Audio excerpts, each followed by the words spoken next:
Good evening everyone, सबैलाई दर्शन नमस्कार है। अहिले म चाहिँ सेन्ट्रल फेरी साइडको केएफसी टावरको तल छु है। हजुरहरू यहाँबाट देखिने सुन्दर दृश्यहरू देखाउनको लागि म यहाँ आएको छु है त।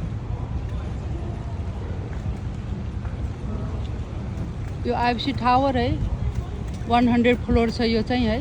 त्यसकै साथमा रहेको ठुलो पिङ छ है। यहाँ अहिले मैले पिङहरू सबैलाई चाहिँ हजुरलाई भिजिट चाहिँ गराइसकेको छु है। यहाँबाट चाहिँ अरू साइडहरू के छ भन्ने कुरा हो। यो चाहिँ फेरी साइड हो है। हजुर आएर यहाँबाट चाहिँ बोटबाट पारी जानु सक्नुहुन्छ, यसमा जानु सक्नुहुन्छ है। यो सबै पारी चाहिँ चिम्साचु एरिया है। सबै चाहिँ चिम्साचु एरिया हो यो सबै।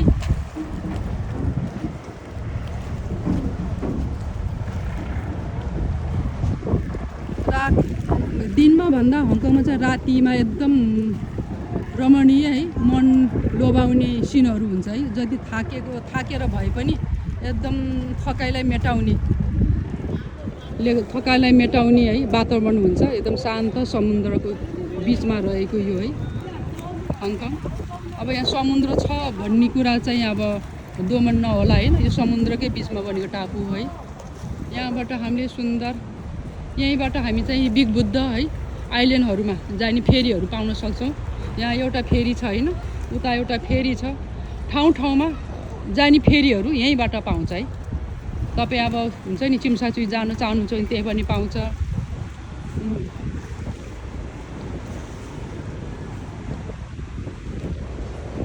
यहाँ चाहिँ सन्डेको दिन चाहिँ यो चाहिँ जुम्मा गर्ने ठाउँ है। एउटा फिलिपिना सिटहरू जुम्मा गर्ने ठाउँ हो।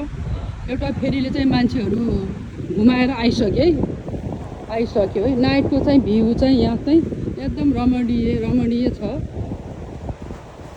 यो सबै देखेको एरिया चाहिँ वान्चाई एरिया हो है। वान्चाई यो अहिले हामी चाहिँ हजुरलाई मैले जहिले पनि पारीबाट देखाउँथेँ होइन, कोलोन साइडमा। यो हङकङ साइड हो। त्यही भएर चाहिँ अहिले म यहीँ छु। त्यही भएर तपाईँलाई चाहिँ यहाँबाट घुमाइरहेको छु है त, भिजिट गराइरहेको छु। हजुरको मन पनि एकदम थाकेर रुममा आउनुभएको छ भने मन आनन्द कुल फिल भएर भिजिट गर्नु होला है। यहीँ आएको सम्झेर भिजिट गर्नु होला है त। अहिले म अलि उता जाँदैछु है।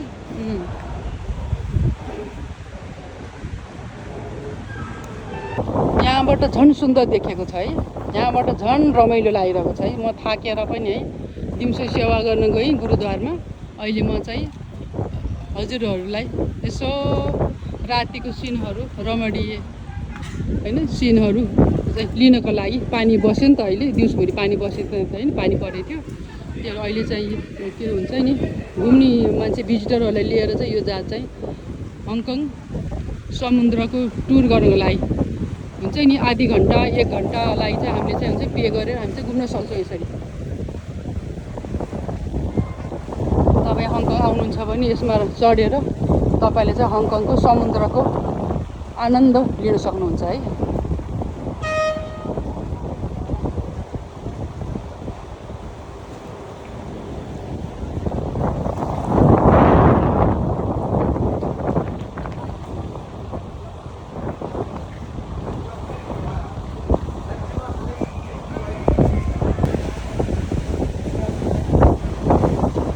रातिमा घुम्न मन पराउने हुन्छ नि भिजिटरहरूलाई लिएर चाहिँ यो चाहिँ चिम्साचुतिर गयो चाहिँ है। यो चाहिँ चिम्साचुतिर जाँदैछ। चिम्साचु भनेको कोलोन साइड।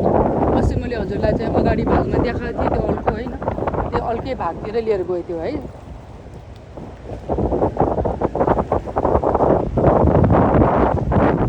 सेन्टरको फेरीबाट चाहिँ के देख्न सकिन्छ भने त्यो अल्को एउटा टावर पनि देख्न सकिन्छ। यो सबभन्दा अल्को टावर हो यो चाहिँ है। यो चाहिँ एलिभेसन टावर भन्छ है। यो चाहिँ 119 तलाको छ है। यो चाहिँ जोर्डनमा पर्छ। यो चाहिँ कोलोन साइडमा पर्छ भनौँ न, उता पारी। यो त अपोजिट, त्यो चाहिँ कोलोन साइडमा पर्छ है। यो चाहिँ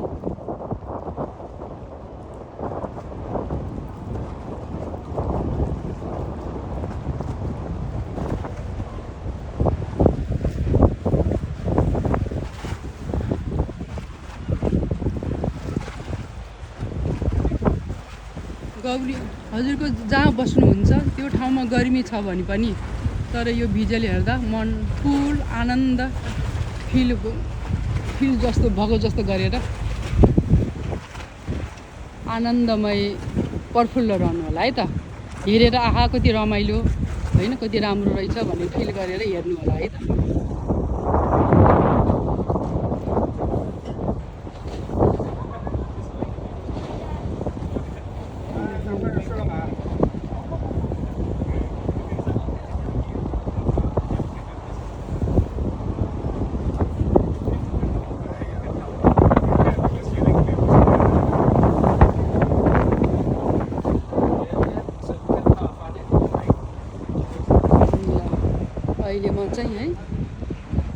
अहिले म चाहिँ यो यात्रा साँझको यात्रा चाहिँ यहाँ छ नि स्टाफ फेरि यो सेन्ट्रलबाट यो चाहिँ चिम्सासुई जाँदैछ यो है। यसैमा गएको महसुस गर्दै गर्दै आजको लागि यो भागमा चाहिँ यहीँ नै म चाहिँ अर्को सफरको लागि यो चाहिँ तयारीको लागि अहिलेको लागि यहीँ नै अन्त गर्न चाहन्छु है त। यो छ नि स्टाफ फेरि यो चाहिँ सेन्टर हुँदै चाहिँ चिम्सासुई जाँदैछ, यो ठाउँमा जाँदैछ।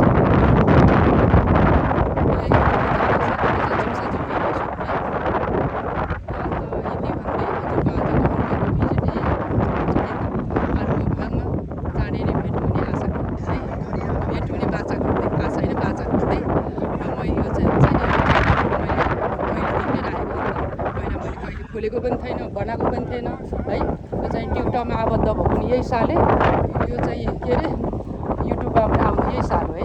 तपाईँहरूले मेरो अब केही गल्ती माफ दिनु होला र मेरो च्यानललाई अर्ग्यानिक र भिडियोलाई चाहिँ मन पराइदिनु अनुरोध गर्दछु है त।